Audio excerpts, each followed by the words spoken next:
হামলাকারীদের মুখে ঝামা ঘষিয়ে দিতে এবার ভয়াবহ রূপ ধারণ করে নতুন রূপে ফিরল স্রোত। হ্যাঁ বন্ধুরা, ভিডিওটা লাইক দিয়ে দেখতে থাকুন। স্রোত যখন হঠাৎ করে অনির্বাণের বাড়িতে গিয়ে হাজিরা, ঠিক সেই মুহূর্তে দরজা খোলা মাত্র স্রোতকে দেখে কোয়েল চমকে ওঠে। কোয়েলের পায়ের তলা থেকে মাটি খসে যায়। বলতে থাকে যে, কি ব্যাপার স্রোত, তুমি মাথায় এরকম করে চোট পেলে কি করে বলো তো? কে তোমার উপর এরকম হামলা করেছে? সার্থক তোমাকে মেরেছে? তখন এই কথা বলা মাত্র স্রোত বলতে থাকে যে, না, সার্থক আমার উপরে গায়ে হাত তুলতে যাবে কেন বলো তো? আমার উপরে যেই বা যারা হামলা করেছে তাদেরকেই তো এবার কড়া জবাব দেওয়ার জন্য নতুন রূপে আমি ফিরে এসেছি।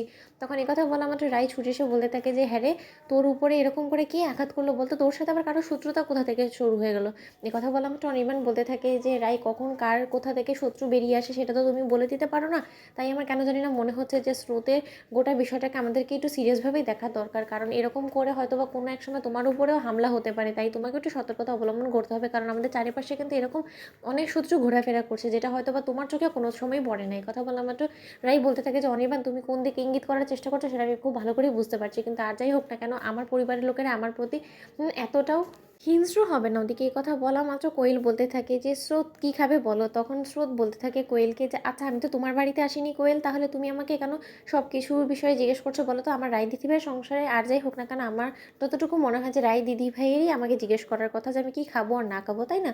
ওই কথা বলা মাত্র কোয়েল বলতে থাকে যে, হ্যাঁ, আমি তো ভুলেই গিয়েছিলাম, আসলে আমি এমনি তোমার কাছে এসে জিজ্ঞেস করেছি। তখন স্রোত বলতে থাকে যে, আচ্ছা, তোমার ট্রিটমেন্ট কতদূর বলো তো? তুমি ক্যান্সার আক্রান্ত হওয়ার সত্ত্বেও তো তোমার মধ্যে কোনো রকম কোনো সেই রকম সিমটমস দেখতে পাচ্ছি না। তোমার স্কিনে কোনো র্যাশ হয়, কোনো কালো কালো স্পট বসেছে, তোমার চুল পড়া হচ্ছে, সেরকম কোনো সিমটমস নেই তোমার কোয়েল? তখন কোয়েল বলতে থাকে যে, সেরকম অনেক কিছুই তো হয়, আসলে ভিতরে হয়তো, তার জন্য আসলে সবসময় সব কিছু প্রকাশ করি না, যদি রাই এবার টেনশন করে ফেলে, কারণ রাই তো এমনিতেই আমার প্রতি যথেষ্ট পরিমাণে যত্নশীল হয়ে গিয়েছে। এখন এর উপরে ওর উপরে আর আমি কোনো রকম কোনো বোঝা হতে চাই না। তখন এই কথা বলে আমাদের স্রোত বলতে থাকে যে, তুমি না চাইতেই অনেক আগেই আমাদের উপরে বোঝা হয়ে গিয়েছো। তার থেকেও বড় কথা, আমার রায় দিদিভাইয়ের সংসারে এখন তোমাকে বললেও কি বোঝা, না বললে কি, জানো তো?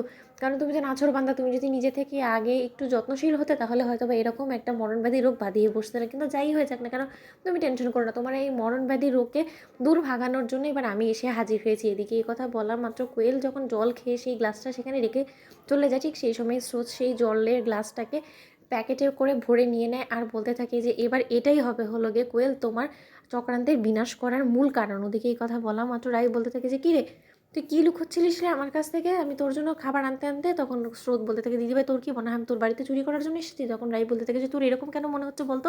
আমি তোকে এমনিই জিজ্ঞেস করলাম, কেন জানি না আমার মনে হলো যে তুই হয়তো বা কোনো কিছু আমার কাছ থেকে লুকানোর চেষ্টা করছিস। সেই কথা বলে আমার তো স্রোত বলতে থাকে যে, দিদিভাই, এখন হয়তো বা তোর চোখ খোলানোর আমি কোনো মতে কোনো পথ পাচ্ছি না, কিন্তু খুব শীঘ্রই তুই সব কিছু জানতে পারবি, আর তখন যখন তুই জানতে পারবি এই সত্যটা, তখন হয়তো বা তোর কাছে আর কোনো রকম কোনো মুখ দেখানোর পথ থাকবে না, তুই দেখে নিস। তো বন্ধুরা, ভিডিওটি ভালো লেগে থাকলে লাইক, শেয়ার, সাবস্ক্রাইব করতে ভুলো না।